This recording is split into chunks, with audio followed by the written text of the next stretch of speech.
You're listening to the We Are Libertarians podcast network. Find all of our shows at wearelibertarians.com.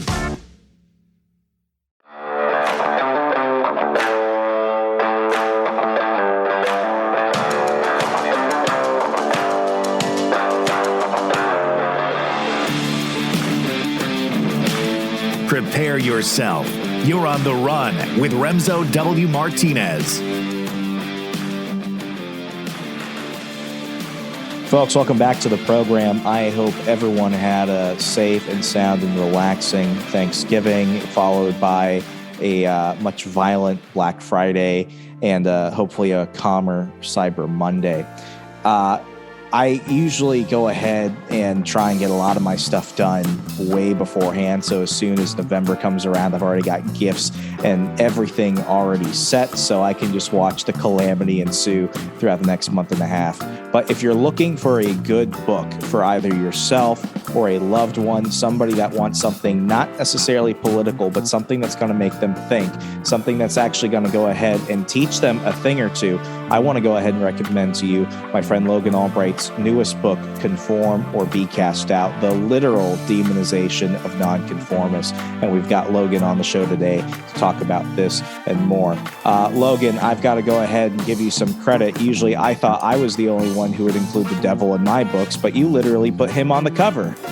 Yeah, I thought it was a good illustration. I mean, I have a chapter in my book about Paradise Lost, and Paradise Lost from Milton's point of view portrays, particularly in the first book of it, it portrays the devil as someone who is escaping authority in order for a life that is less easy, but which is more free.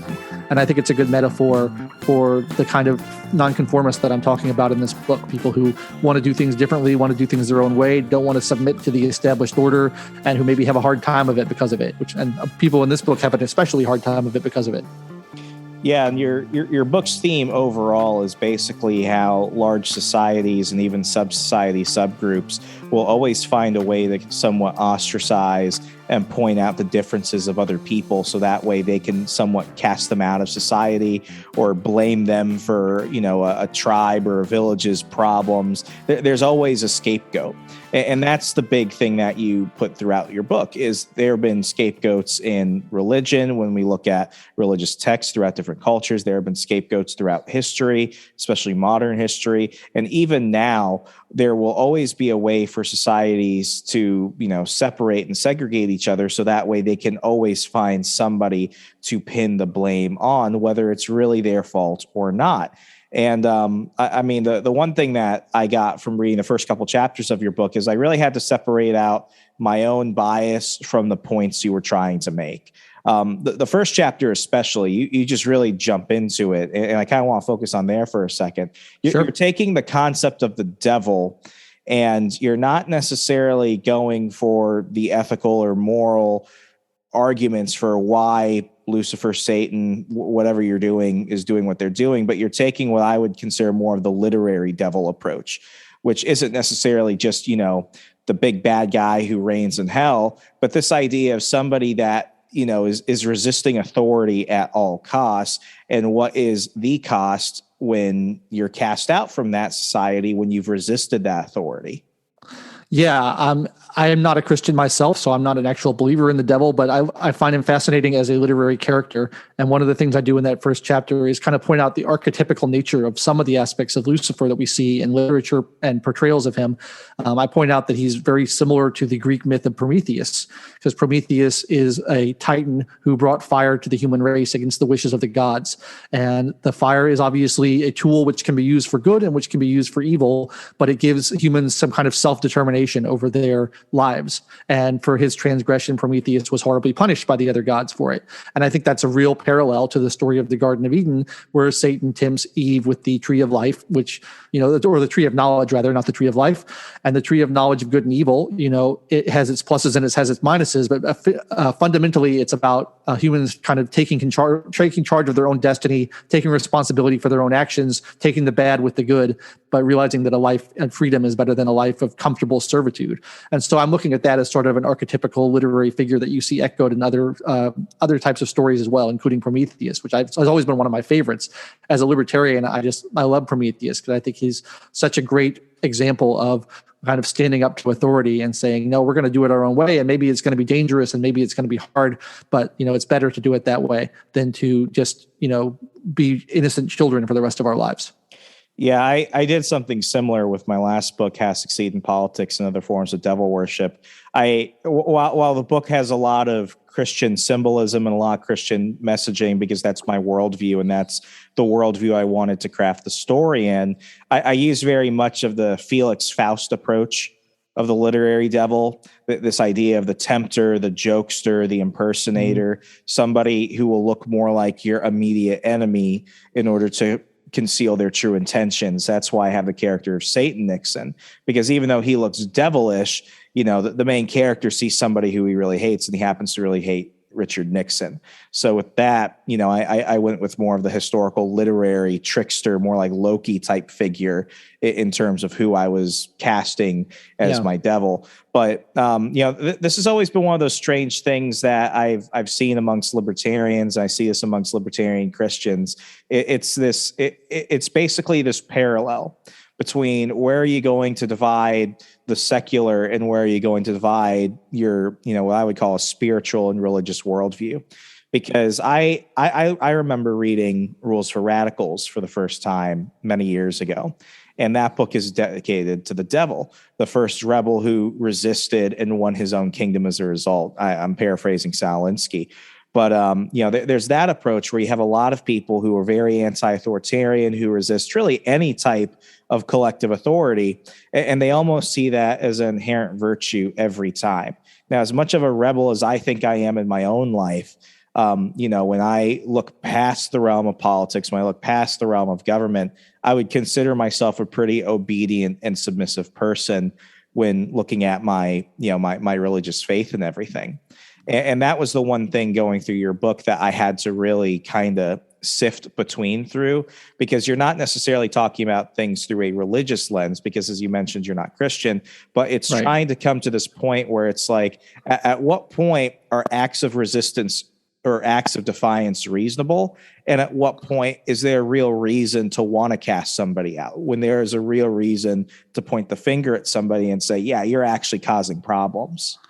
Yeah, one of the things I want to point out about this book is that I'm not defending disobedience or rebellion per se, or nonconformity per se, because there's all types of ways you can not conform to societal norms, which are bad. Like, societal norms exist for a reason in a lot of cases, and not conforming to those can be a very dangerous and bad thing. And so I'm not defending those people per se, but what I wanted to point out is the tendency of society to so dislike and so distrust and so reject people who don't conform that they have to identify them with some kind of metaphysical evil. It's not just enough to say they're bad because they're not doing as they're told, or they're not doing like the rest of us are doing. They're not only just bad, but they are like, they're the embodiment of evil. They are Satan. They are Satan worshipers. They are witches. They are making pacts with the devil. They're doing all these evil things. And it's all kinds. I mean, it's not even like rebellion of authority. It's anything that stands out. One of the chapters in my book that's my favorite is when I talk about people who demonstrate extraordinary skill or ability, and how people have an inherent distrust of that and they don't like it.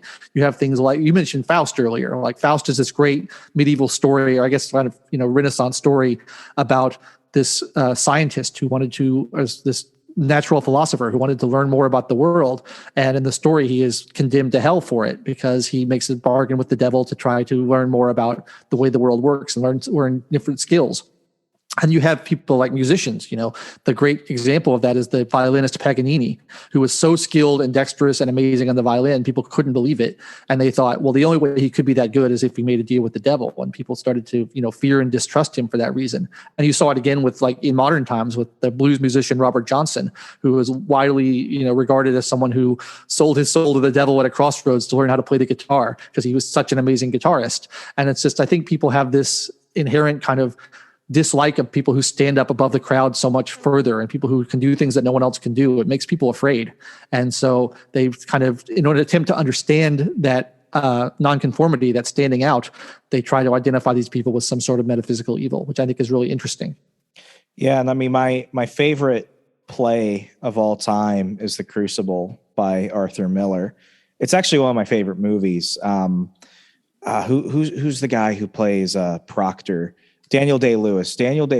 At the end of the film, The Crucible, during his "It's My Name" monologue. I watch that sometimes when I'm looking at something on the news, when I'm hearing something on the radio, in which people are just completely destroying somebody who most of the time they don't even know much about. They jump to conclusion. They're immediately going to go ahead and sentence these people to a hanging. And when I think of that, I immediately go back and I watch that speech at the end of the Crucible by Daniel Day-Lewis. But and you discuss the Salem witch trials in your book in a later chapter. And I always think that people, they look at the Salem witch trials, for example, and I always feel like they take the wrong meanings from it. Like they look at that, and I think Arthur Miller, he doesn't get enough credit for being a good historian, even though he dramatized a lot of the events of the Crucible. But it was one of those situations where a lot of people look at the Salem witch trials and they think, oh, that's a case of religion run awry.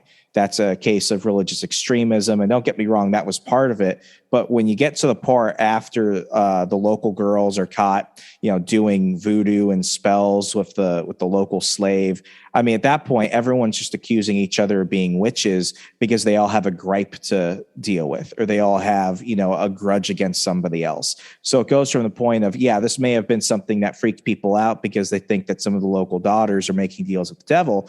But then the Salem witch trials went on for so long and so many people died because they used that as an excuse to get back at people they didn't like.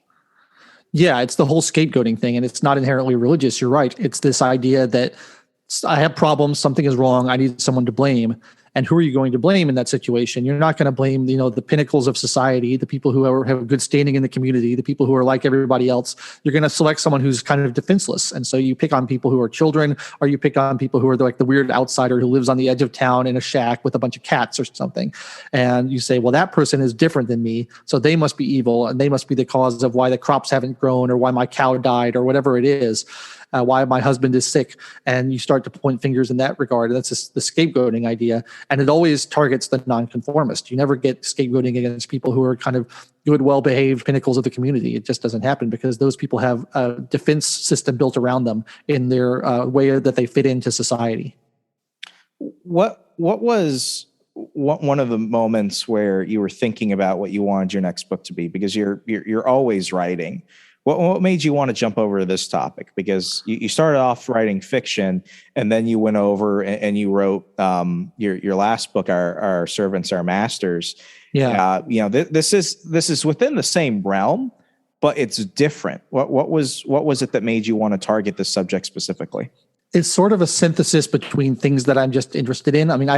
Someone asked me on a different podcast, like how I research my books, and I have a very weird passive method of research. I don't pick out my idea and then go out trying to search for ways to research it. I just read a lot of stuff that I'm interested in. And over time, I start to notice patterns, and I start to notice recurring themes in the things that I'm reading. And when I kind of collect enough material, I think there's a book there. And that's kind of what happened here. I read a lot of books about libertarianism and about people who are different and people who are standing up to authority. And I read a lot of books about, occultism and people who practice magic and people who are witches and things like that. And I just saw this intersection between them where you had this, recurrent persecution of people who were not willing to go along with the crowd, who wanted to do something different.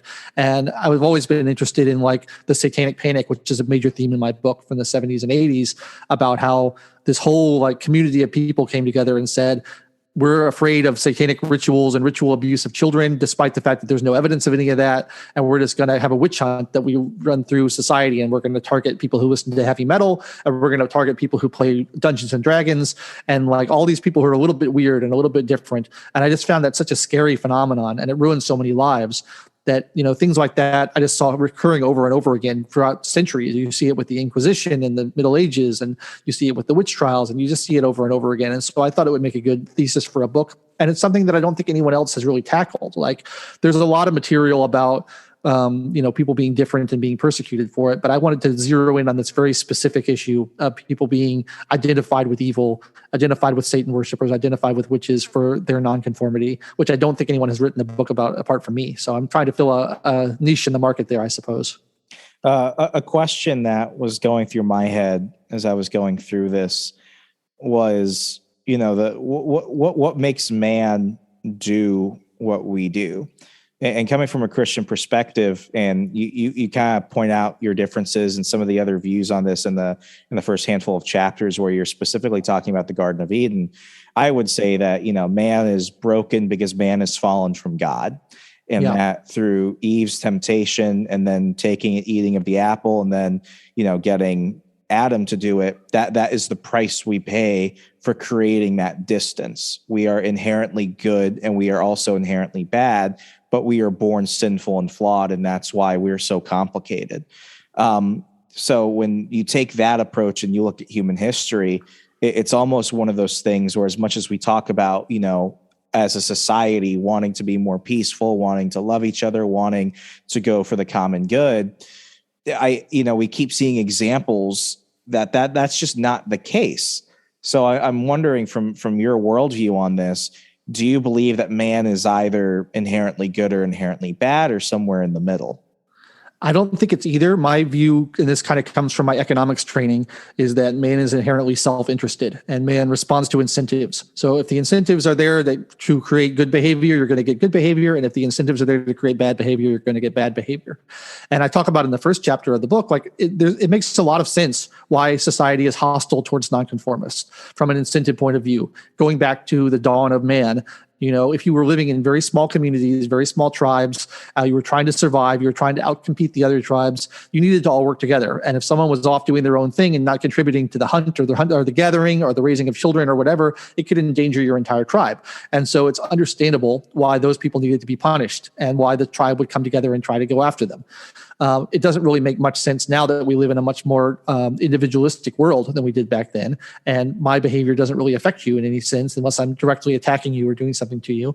But I think it's a holdover from those primitive days where we're hardwired into us to want to punish nonconformists in that regard. And I think it's incumbent upon us to try to overcome those instincts and take a more rational view of mankind and say, if you're not hurting me, why do I care if you're doing your own thing? Go ahead and do it. And the other point I'd like to make on that is that it requires nonconformists to create progress. If everybody constantly does the same thing, you're just going to be in the same place forever. You're going to repeat the same pattern over and over again. You need someone who thinks differently, who acts differently, who's willing to break the mold, who then comes out and says, no, we're going to try something new. We're going to do something different. And that's how you get technological breakthroughs. It's how you get social and cultural breakthroughs. It's how you get artistic breakthroughs. You have to have those people. But it's totally understandable from an evolutionary standpoint why there's an inherent hostility by society against the nonconformists. Yeah, I mean, I always go back to Vincent van Gogh as being, really, really a tragic example of that. I don't think many people know how Van Gogh died. Basically, he was jumped after going out to the fields one day and painting on his canvas. And it's not known whether they intended to shoot him or they accidentally shot him during a tussle. But basically, he died of a gunshot wound after several days of suffering. And that wasn't the first time Van Gogh had been violently assaulted. He had been violently assaulted on numerous occasions. And it came from children. It came from other, adults like himself. It always shocked me that it's like, why would you be so disturbed by somebody's presence that you would immediately leap to violence? And in the section regarding satanic panic, it's ironic. I've actually done a lot of research and studies into that because for my TV show, The Witching Hour, we've been to a lot of locations where, occult rituals and primarily Luciferian rituals and sacrifices have taken place, including Santeria and stuff like that, cutting off chickens' heads. But, for some of the locations, I mean, a lot of those, practices and, the evidence found at certain places, a lot of that goes back to the late 70s, early 80s when the satanic panic was really a big thing. And, that's where a lot of the evidence gets kind of skewered because you can't tell whether or not you're dealing with something that actually happened or if you're dealing with just local legend and lore. But the biggest thing that I found was that, especially when you talk to a lot of locals and stuff like that, it rarely has to do with, this person, this kid, these kids over there actually wanted to summon the devil and do stuff. It was the fact that, they found each other because they like a certain type of music and a certain type of pop culture. And they were doing this stuff to kind of test each other, see who was really in it. So in any way, it was a form of social cohesion for the outcasts to find each other and to see who was really into this stuff. And then you get to the parents, and the one thing I figured out about the parents wasn't necessarily the fact that they really thought their kids were communing with the devil. Well, some may have, but it came to the fact that these parents were so, were so disturbed and so angry because they felt their children were outright rejecting the way they were raised, and the parents themselves felt like disappointments.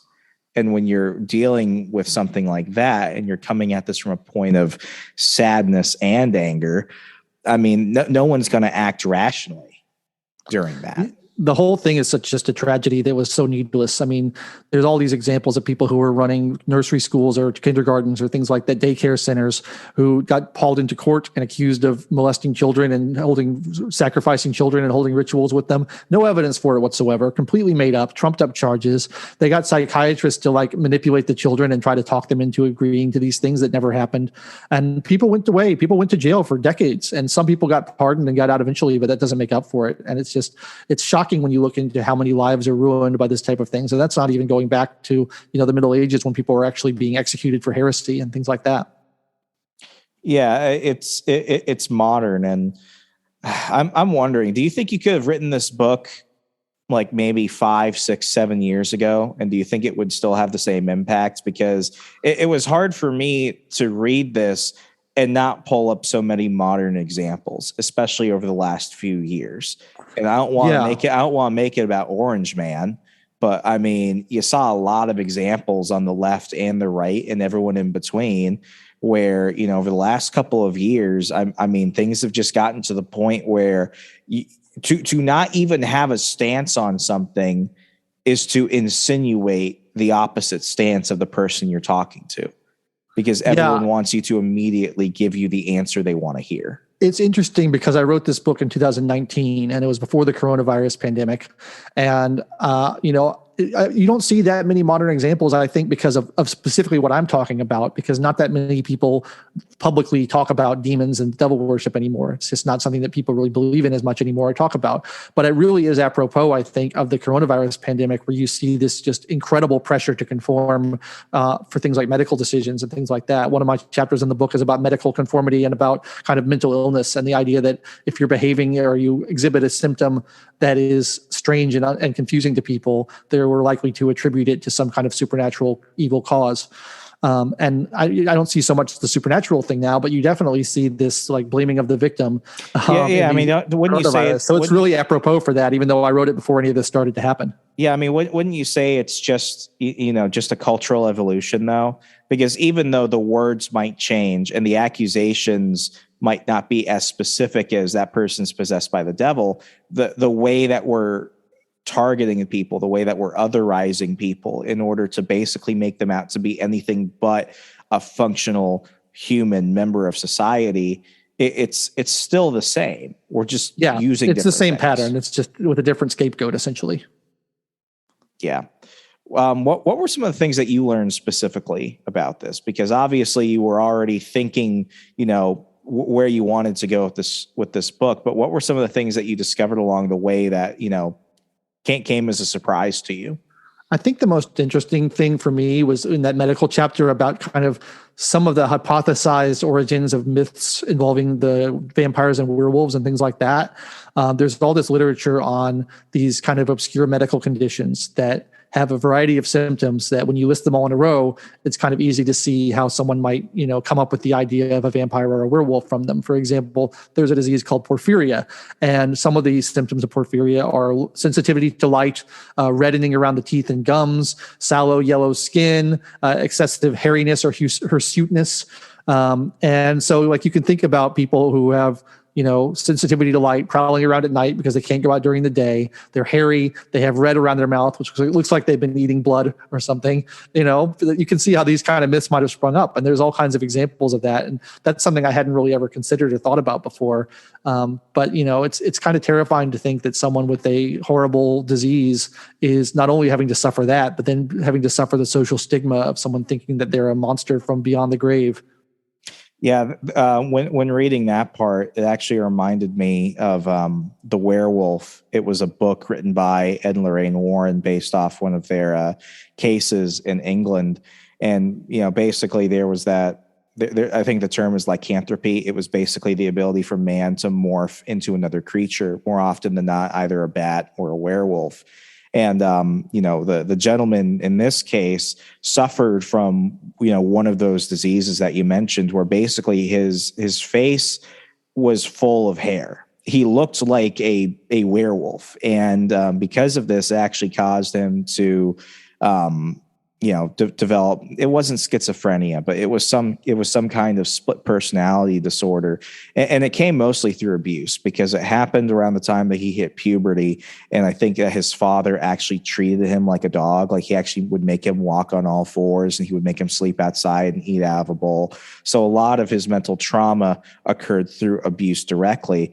But what bothered me was, and I really like the Conjuring films, and I'm not exaggerating. If you want to see examples of, I use this term very loosely, realistic hauntings, demonic possession, the things that I've spoken about and the things I've documented on my TV series, the Conjuring is probably as close as it gets to accuracy in cinema. They take a lot of liberties in those films, like a ton of liberties.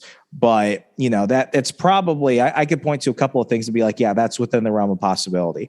But in the one Conjuring universe film, Annabelle Comes Home, they actually show a actual werewolf in that film.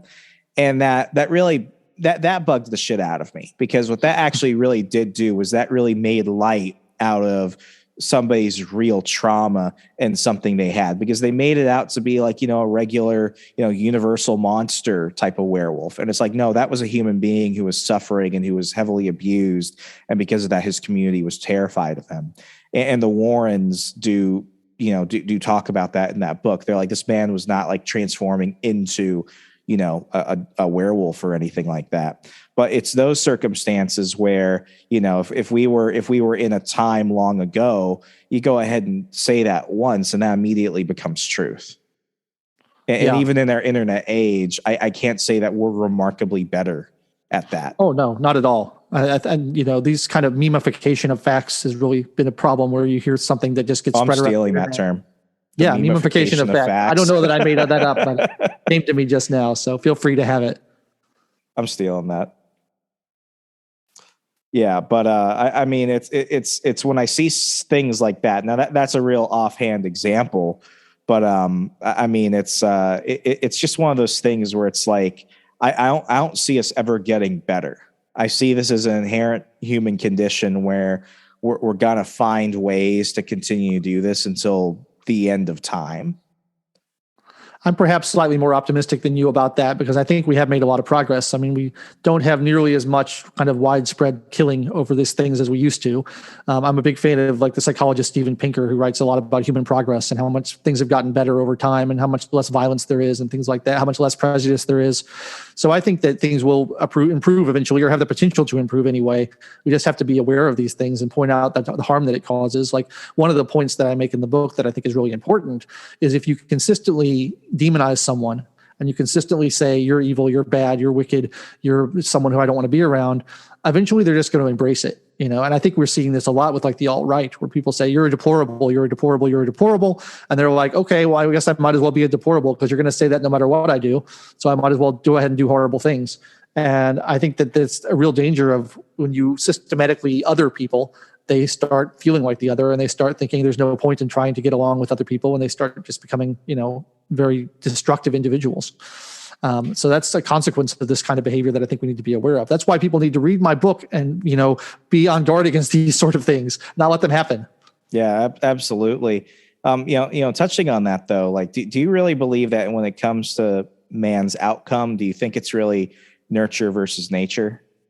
Oh, it's a mix. I mean, it's unquestionably a mix, right? There's a lot of human nature that is just built into us and hardwired into us through millions of years of our existence. And there's a lot of it that has to do with how we're raised. And I think it's anyone who says it's all nature or all nurture, I think is crazy, because it's clearly a mixture of both.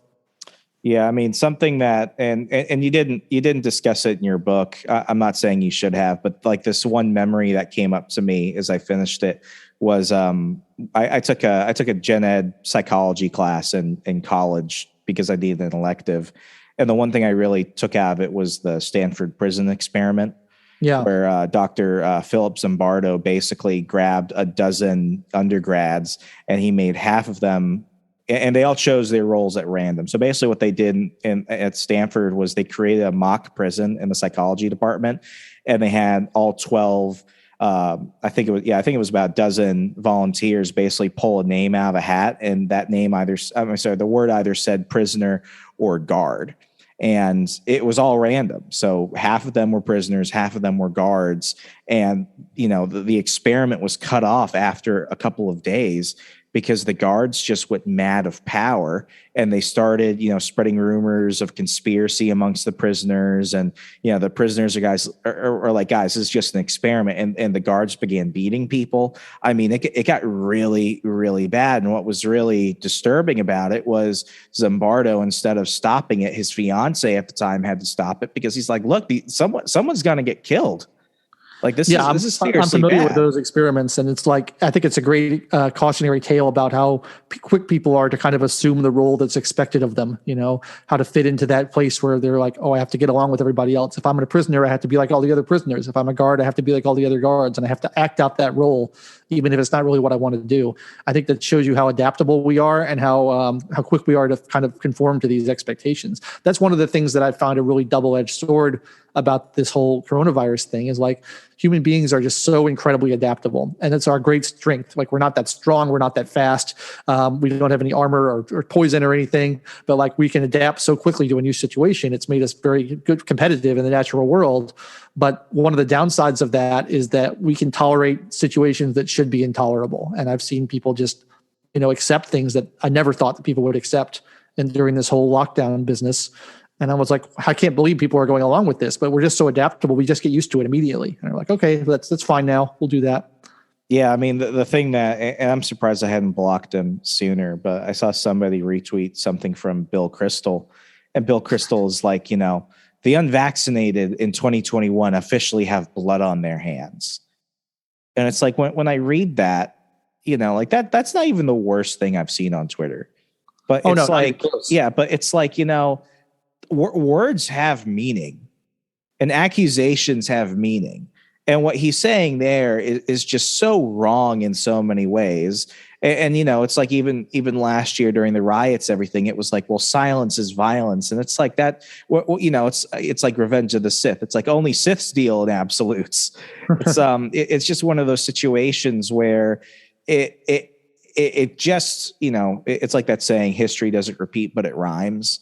It's a lot like this. And I mean, it's this otherizing. When I started hearing the Biden administration refer to some people as the unvaxxed or the unvaccinated, it's like, what you're doing is you're creating a scapegoat group.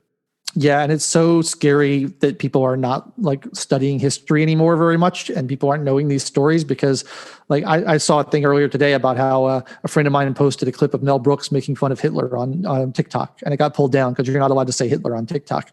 And it's like, well, it's pretty important that we remember who Hitler was and that what he did. Like, we don't want to forget that. And I feel like people want to forget the past now. And like, I'm thinking about the concentration camps that we operated during World War II, that, we put Asian Americans into during World War II because they were perceived as a threat, and we were scapegoating them for the war. And it's like, that could easily happen again if we're not careful, and we need to know about those things. And I think it's really dangerous that people just want to forget everything bad in our past because it might be triggering or it might be upsetting to hear about. We need to hear about those upsetting things in our past so we don't make the same mistake again. Yeah, and I mean, I always go back to the Crucible, because over the past year and a half, I've probably, thought of quotes or moments from that book, play, movie, that story more often than ever before. And I mean, for me, it always goes back to Proctor. It's like, you've taken everything from me. You're about to take my life. At least let me have my name. And it's when we put these labels on people. It's when we remove the ounce of humanity that they have and we apply these new names to them, especially when they're not, they're not deserving of them. It gets to the point where it's like, this is something that, at least for me, it points out this constant need for people to try and not ignore that spiritual side of them that shows, you're broken, you're flawed. It's not that you're willingly choosing this. It's just that it's part of your nature. But when you identify it, you have to make that firm choice to fight against it. At least from my view. And, I did, really, really enjoy your book. Folks, I'm going to write some further thoughts about this on Substack today when you listen to this. So you can go ahead and maybe you've already gotten it, remso.substack.com. That's remso.substack.com. I'm going to apply some additional thoughts on this book. Logan, I've read a good chunk of your stuff. I've got to say that this was definitely your most creative think piece that you've ever done. I really did enjoy it. I've got highlights and notes and stuff. And, I definitely think that everybody should get it. So if they want to go ahead and pick up a copy, when and how can they do so? I think it should be out as of the airing of this video. It's coming out December 1st, and I don't know when this is coming, or this podcast. Whenever this comes out, it should be available. You can get it on Amazon.com, Conform or Be Cast Out, The Literal Demonization of Non-Conformists by me, Logan Albright. You can also go to my website, loganalbright.com, and find links to it there and all the other projects that I'm involved in. Thanks so much for your kind words, Remso, and thanks for having me on your show. Oh, absolutely. Anytime, Logan. Folks, I hope you appreciated all the knowledge that we, go ahead and throw out on this show. I'm a C average American, but we should never stop having these conversations, asking these questions, and continuing to try and just, promoting open dialogue amongst each other, whether you're religious or not, whether you're on one side of the spectrum or not, or just people trying to figure shit out amongst each other during our time on Earth. As always, if you appreciate this conversation, please leave a 5-star rating and review across Al Gore's amazing internet, wherever you listen to podcasts such as this. I'm Remso W. Martinez. Be safe, be good. Good night.